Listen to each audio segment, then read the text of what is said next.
Hai penggemar film Korea, jumpa lagi dengan saya Elma. Kali ini saya mau menceritakan sebuah film yang masih mengisahkan seorang pengacara. Namun pengacara yang ini berbeda dengan pengacara Woo, seorang pengacara autis yang sangat jenius. Tetapi pengacara di film ini adalah orang yang banyak bicara bernama Park Chang-ho dengan tingkat kemenangan pada setiap kasus yang dia tangani hanya 10%. Oleh sebab itu dia mendapat julukan si mulut besar. Dan dia memiliki seorang istri cantik bernama Go Mi-ho yang selalu mendukung suaminya.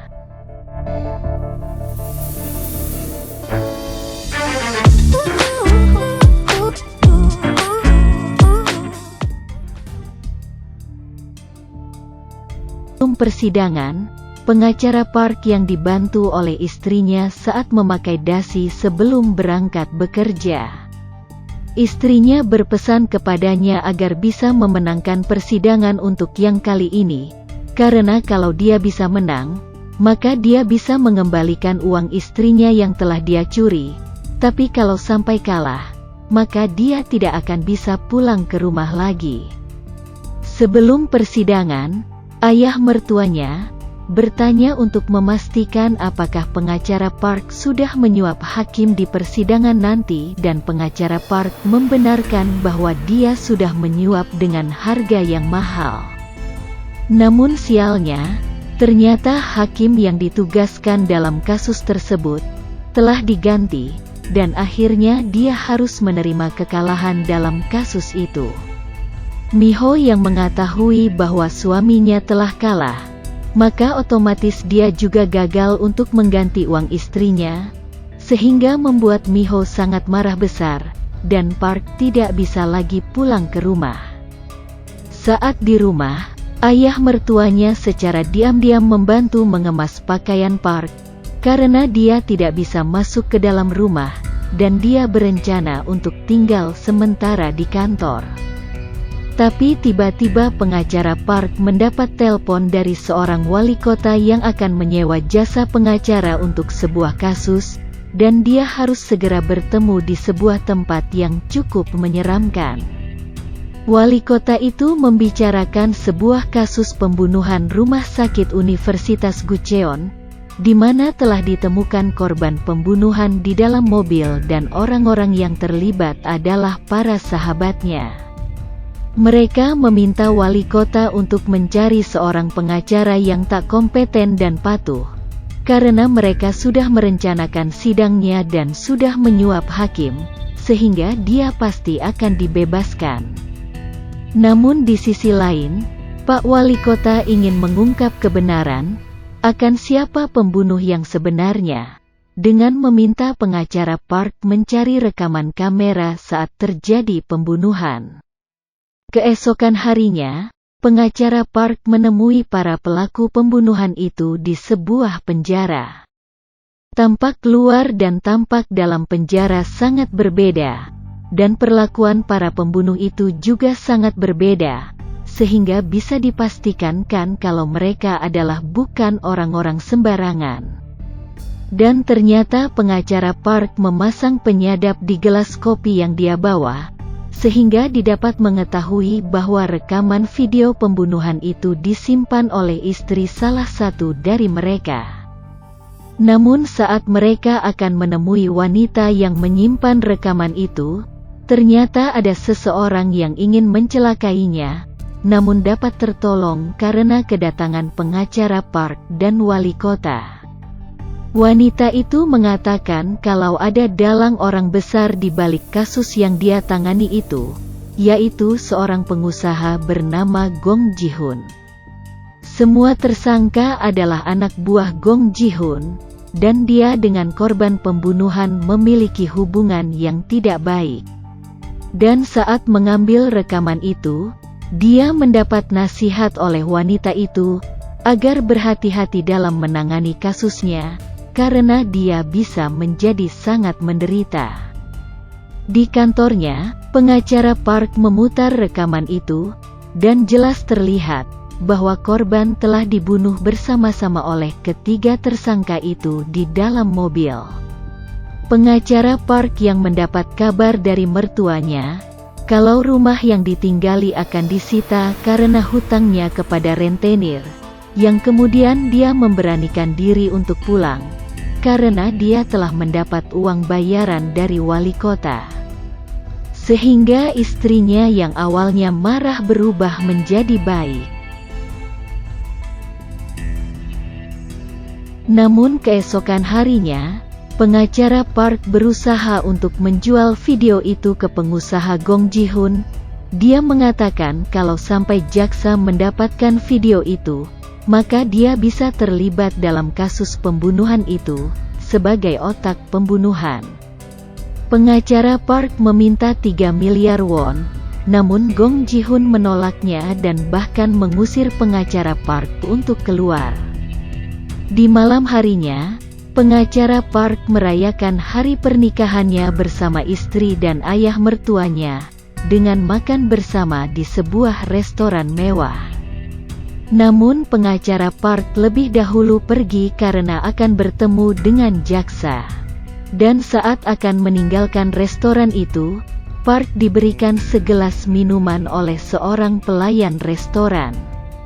Tapi ternyata minuman tersebut telah dicampur dengan narkoba, sehingga pengacara Park mengalami halusinasi saat dia berkendara, sehingga membuat dia kecelakaan. Namun pengacara Park dapat selamat dalam kecelakaan itu. Di rumah sakit pengacara Park ditangkap oleh petugas kepolisian karena dari hasil pemeriksaan urinnya ditemukan narkoba. Di penjara, pengacara Park mendapatkan penyiksaan dari para tahanan di sana.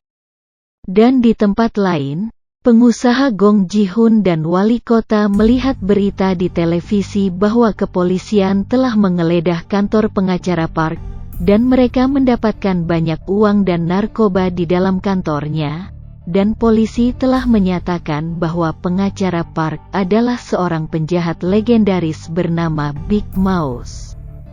Setelah melihat berita itu, pengusaha Gong Ji-hoon langsung menghubungi kepala penjara agar pengacara Park harus tetap hidup karena dia adalah Big Mouse, di mana Gong Ji-hoon pernah tertipu olehnya melalui investasi Lala Capital. Dan dia menginginkan agar uangnya bisa kembali. Kepala penjara langsung mendatangi pengacara Park yang sedang digantung dan berusaha untuk menyelamatkan nyawanya. Dan sekali lagi pengacara Park dapat selamat dari maut. Di sisi lain, Mi-ho tidak dapat bertemu dengan suaminya, dan dia juga menjadi sorotan wartawan yang mencari kebenaran kalau suaminya itu adalah seorang raja penjahat, Big Mouse. Mi-ho memberikan pernyataan kalau suaminya itu bukanlah Big Mouse, dan dia akan berjuang untuk bisa membebaskannya. Dan kemudian pengacara Park juga diinterogasi oleh jaksa dengan alat deteksi kebohongan agar dia mengaku kalau dirinya adalah Big Mouse. Namun hal itu tidak berhasil. Saat ini pengacara Park telah menjadi orang yang sangat terkenal dan dia juga teringat perkataan kepada istrinya kalau dia akan muncul di televisi. Cuma dia tidak menyangka akan terkenal dengan cara ini. Teman satu sel tahanan pengacara Park berusaha untuk meramal dirinya. Namun pengacara Park mengatakan kalau dirinya sudah pernah diramal, kalau dia akan selalu sial dan berumur panjang. Di dalam penjara, kabar kalau raja penjahat itu adalah seorang pengacara menjadi perbincangan di antara mereka. Ada yang mengatakan kalau Big Mouse itu adalah seorang laki-laki berbadan besar dan memiliki tato bergambar tikus di punggungnya. Dan ada juga yang mengatakan kalau Big Mouse itu sebenarnya seorang wanita yang kejam. Situasi tersebut tidak disukai oleh ketua yang sangat ditakuti di penjara, yang langsung mendatangi pengacara Park dan langsung memukulinya. Ternyata rumor itu juga membuat kepala penjara penasaran, dia mengundang secara khusus pengacara Park untuk mencari tahu apakah dia benar-benar Big Mouse. Namun Park dia tidak mengakuinya, sehingga membuat kepala penjara marah. Sahabat dari pengacara Park bercerita kalau istrinya telah pindah kerja, karena dia ingin mencari cara untuk bisa mengungkap kebenaran yang terjadi. Namun Park malah meminta untuk dibuatkan surat perceraian karena dia ingin agar istrinya bisa tetap hidup. Di sisi lain, dia juga memiliki asuransi jiwa, yang apabila ada klaim, maka istrinya yang akan mendapatkan polis asuransi itu. Oleh sebab itu pada keesokan harinya pengacara Park merencanakan untuk melakukan bunuh diri dan akan meninggal surat permintaan maaf untuk istrinya. Namun teman satu selnya menasehati Park agar jangan pernah mencoba untuk bunuh diri, sebab kalau sampai gagal maka dia akan cacat, karena dia telah diramal akan memiliki umur yang panjang. Lalu Park berpikir, kalau penjara adalah tempatnya pembunuh, maka dia tidak perlu bunuh diri. Penjahat pertama yang dia datangi adalah orang paling ditakuti di penjara, yaitu Ketua yang berasal dari geng rantai, yang biasa membunuh menggunakan kapak. Park dengan sengaja memukul Ketua Yang agar dia membalas dan membunuh dirinya, namun kenyataannya bukan terbunuh, malah dia memukul jatuh Ketua Yang hanya dengan satu kali pukulan.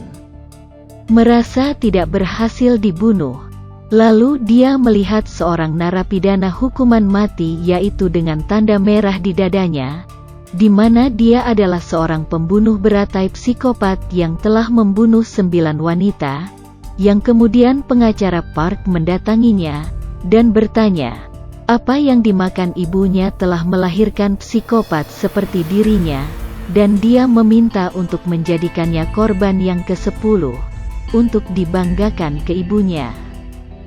Tetapi hal itu malah membuat psikopat itu teringat ibunya dan menangis. Dari kedua kejadian itu, membuat pengacara Park menjadi cukup ditakuti di dalam penjara, dan dia juga bisa mendapat porsi makan yang berbeda. Namun pengacara Park mendengar temannya bahwa ada tahanan yang mencoba kabur dan dibunuh oleh para penjaga, maka pada malam harinya dia kembali mencoba untuk kabur dari penjara, agar dia bisa dibunuh. Jika kalian menyukai channel ini silakan di subscribe, dan jika ada film lain yang ingin diceritakan, tulis di kolom komentar ya. Sampai jumpa di kisah pengacara Park yang bermulut besar selanjutnya. Sampai jumpa.